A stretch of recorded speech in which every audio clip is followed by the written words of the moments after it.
Cewek ini lagi pakai kutek nih di stasiun kereta. Tiba-tiba dia ngeliat ada cewek aneh yang mandangin dia. Terus karena nggak nyaman, dia pergi nih ninggalin cewek itu. Nah pas lagi ngaca, tiba-tiba dia ngeliat cewek yang aneh itu ngejar-ngejar dia. Cewek ini takut, lari dan ngumpet di belakang tiang. Cewek yang aneh itu datang dan ternyata dia bawain kutek yang ketinggalan. Tapi dia udah keburu kaget dan nggak sengaja cewek itu kedorong jatuh ke rel. Setelah kejadian itu, cewek ini jadi trauma. Dia selalu keinget cewek itu.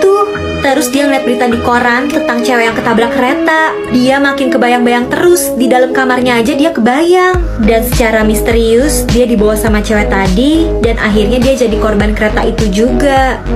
Cowok ini seorang pembuat patung. Dia pengen bikin patung yang bener-bener mirip sama kekasihnya yang udah meninggal. Tapi dia nggak puas sama hasilnya, nggak terlalu mirip. Terus dia kepikiran sesuatu nih. Dia ikut kencan buta. Tapi tujuan sebenarnya dia mau cari cewek yang mirip sama kekasihnya yang udah nggak ada. Dan nggak mungkin kan ada orang yang mirip 100%. Jadi dia liatin nih, cewek ini tangannya mirip sama kekasihnya. Dia tandain. Cewek selanjutnya kakinya yang mirip. Dia tandain lagi. Dia terus-terusan nyari cewek yang bagian tubuhnya mirip sama kekasihnya. Dan terakhir dia ketemu cewek ini nih, wajahnya mirip. Dan kalian udah bisa tebak lah ya, si pembuat patung nyatuin tubuh cewek-cewek tadi, dijadiin satu dan dijahit. Badannya udah kesusun, tinggal kepalanya aja. Cowok ini udah siap-siap mau ngambil kepala cewek ini. Tapi plot twist guys, ternyata cewek ini juga psikopat jahat. Dia suka ngoleksi kepala cowok, terus difoto dan dimasukin album. Dan cowok itu udah jadi korbannya. Dua pria ini sama-sama naksir sama cewek cantik penjual minuman ini. Mereka berdua saling nunjukin kehebatannya nih. Kayak pria ini nunjukin dia jago sulap, dan pria satunya nunjukin kalau dia jago lempar panah. Lanjut terus nih, mereka adu pancong. Mereka ngadu jago-jagoan minum. Dari siang sampai malam mereka masih tanding aja rebutin cewek itu. Sampai besoknya mereka udah capek banget nih sebenarnya. Terus dikasih minuman lagi kan sama cewek itu. Mereka makin pusing dan tiba-tiba gak sadarkan diri. Pria-pria itu ditarik masuk nih sama si cewek. Dan pasti kalian gak akan nyangka mereka berdua dimasukin ke dalam mesin pembuat minuman. Jadi ternyata selama ini dia sengaja ngegodain dan ngumpulin pria-pria buat diubah jadi minuman. Ini aja udah ada lagi tuh calon korban selanjutnya. Kakek-kakek ini nih suka banget koleksi barang-barang antik, kayak buku-buku, guci, lukisan, terutama lukisan, dia suka banget. Nah, dia pengen nambah koleksinya nih, jadi dia cari-cari di tempat orang jualan. Tiba-tiba ada pria yang jual lukisan muka cewek ini. Lukisannya tuh kayak nyata banget, kayak muka orang beneran. Terus anehnya, penjualnya bilang, udah bawa aja, nggak usah bayar. Ya udah, kakeknya seneng nih, lukisannya dibawa pulang. Terus dia pajang di kamarnya. Kakek ini mulai ngerasa aneh nih, kayaknya cewek di lukisan itu ngeliatin dia terus. Dan pas diamatin, kok lukisannya ada tangannya ya? Perasaan tadi nggak ada.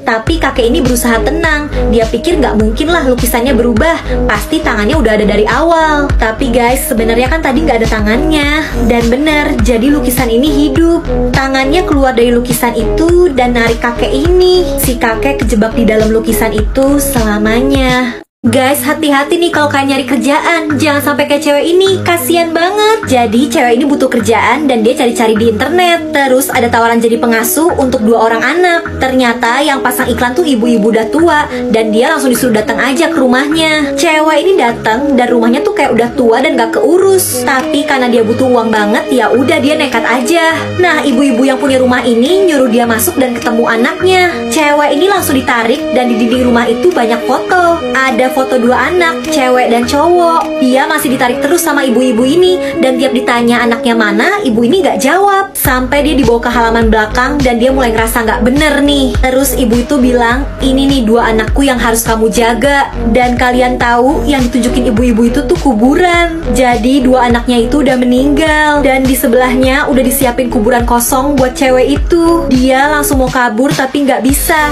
Dan akhirnya cewek ini jadi korban. Guys, ini kisah nyata yang aneh banget. Cowok ini lagi ngeliat-liat kamera CCTV. Tiba-tiba dia ngeliat sesuatu yang aneh. Di belakang kucing putih ini ada kucing hitam, tapi tembus pandang, jadi bukan kucing beneran. Video ini diupload di internet dan jadi viral karena aneh banget kan penampakan kucing. Terus cowok ini ngasih tahu tetangganya nih yang punya kucing putih itu. Ternyata mereka emang dulu punya kucing putih dan hitam. 2 kucing ini tuh nggak bisa dipisahin. Tapi 3 hari yang lalu kucing yang hitam meninggal. Dan ternyata kucingnya dikubur di deket situ. Tapi pas dicek, kuburannya kosong, kucingnya nggak ada. Dan di situ ada anak mereka yang kelihatan mencurigakan. Terus dicek ke kamar anak ini. Dia mangku bungkusan yang udah bau busuk. Isinya bangkai kucing itu. Ternyata anak ini nggak mau pisah sama kucingnya, makanya dia simpan bangkainya di kamar. Dan mungkin itu alasannya kucing ini jadi nggak tenang. Anak cowok ini selalu ketakutan tiap malam. Dia sampai nggak bisa tidur. Di dalam lemarinya tuh kedengeran kayak ada bunyi aneh gitu. Bapaknya sampai nyamperin dia dan marah-marah. Dikiranya anaknya yang berisik. Anak ini udah bilang bukan dia, tapi bapaknya nggak percaya. Si bapaknya ini emang galak banget, malah makin marah. Besoknya anak ini ngeliat ada bayangan hitam. Dia ketakutan nih bilang sama ibunya, tapi bayangan itu menghilang. Tiba-tiba ayahnya datang dalam keadaan mabuk dan nyuruh anak ini masuk ke kamar. Tapi seperti biasa dia ketakutan dan kali ini dia nyamperin orang tuanya. Lalu dia ngedenger ibunya ini lagi dikasarin sama bapaknya yang mabuk. Bapaknya jahat. Dia lihat langsung kepala ibunya sampai terluka. Anak ini masuk ke kamar dan diikutin sama bapaknya. Dan pas disusulin ke kamar, anak ini udah jadi monster yang balas dendam ke bapaknya. Jadi monster itu wujud kebencian si anak sama bapaknya yang kasar. Dia balas dendam supaya bapaknya nggak bisa nyakitin dia dan ibunya lagi. Cowok ini hidup di masa depan dan dia awalnya kesepian. Makanya dia pakai alat chip gini yang bisa munculin teman-teman buat dia. Dan dia harus pakai tetes mata ini terus supaya bisa ngeliat teman-temannya itu. Dia ngebela-belain gak tidur supaya bisa main terus sama teman-temannya yang sebenarnya nggak nyata. Dan karena dia pakai terus, dia kehabisan obat tetes matanya nih. Chip di kepalanya udah merah, tandanya teman-teman gak nyatanya itu akan segera hilang. Dia panik dan langsung buru-buru mau beli obat tetesnya. Tapi antri banget karena semua orang juga butuh. Dan dia berhasil nih ngedapetin tetes matanya. Dia udah lega, tapi tiba-tiba muncul preman ini. Chipnya preman ini udah merah dan dia hampir gila karena butuh temen. Chip cowok ini dicuri dan dia mau cari preman itu tapi nggak ketemu. Cowok ini bener-bener stres dan karena chipnya diambil, kepala cowok ini tuh sampai luka kayak gini. Tapi guys, kalau kalian kira dia udah kapok setelah ketemu preman, kalian salah. Dia nggak kapok dan malah pasang chip yang baru lagi. 3 anak ini lagi mau nginep bareng nih. Dan mereka iseng nyoba permainan manggil hantu ini. Awalnya mereka berani karena mereka kan bareng-bareng bertiga. Dan emangnya bakal bergerak beneran apa? Tapi guys, ternyata beneran gerak dan mereka mulai panik. Terus cewek yang baju pink ini malah bilang dia kayaknya ngeliat sesuatu deh di kaca. Dan dari permainan itu ketahuan nih kalau ada arwah yang hadir, seorang bapak-bapak. Katanya dia terkubur di bawah rumah itu. Mereka makin ketakutan dan ditanyakan arwah itu punya permintaan apa. Katanya dia cuma minta tolong nyanyiin lagu selamat ulang tahun untuk anaknya. Anaknya juga udah meninggal, tapi besok tanggal ulang tahunnya. Arwahnya minta dinyanyiin jam 6 pagi. Anak-anak ini panik karena mereka kebiasaan bangun siang. Terus mereka berhasil nih nyelesain permainan itu. Tapi mereka ketakutan dan akhirnya bubar, nggak jadi nginep. Dan mereka diminta nyanyiin lagu selamat ulang tahun kan. Tapi anak ini telat bangun, dia baru bangun jam 7.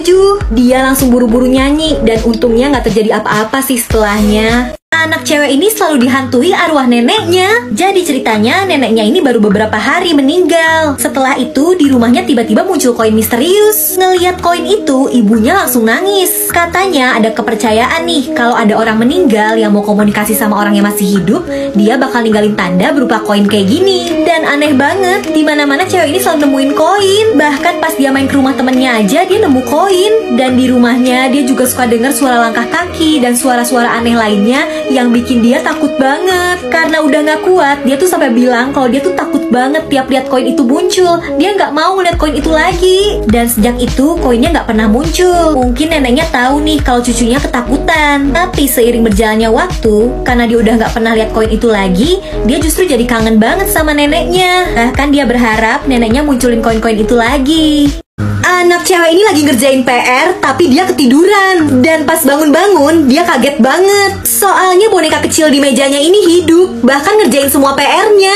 Anak ini berangkat sekolah seperti biasa, dan pulang-pulang dia ngasih tahu kalau nilai tugasnya jadi bagus. Terus cewek ini ngasih PR-PR-nya lagi buat dikerjain sama boneka itu. Enak banget nih, cewek ini tinggal tidur aja, dan pas pagi-pagi PR-nya udah dikerjain semua sama bonekanya. Secara ajaib, ukuran boneka ini makin gede tiap hari. Sementara dia makin males, kerjaannya cuma rebahan, main game, gak pernah belajar. Karena semua tugasnya kan dikerjain sama si boneka. Sampai suatu hari, ukuran boneka itu udah segede tubuh dia. Bahkan boneka itu yang mau pergi ke sekolah. Dan si anak tadi kena kutukan. Bertukar nasib nih, cewek yang males ini malah berubah jadi boneka.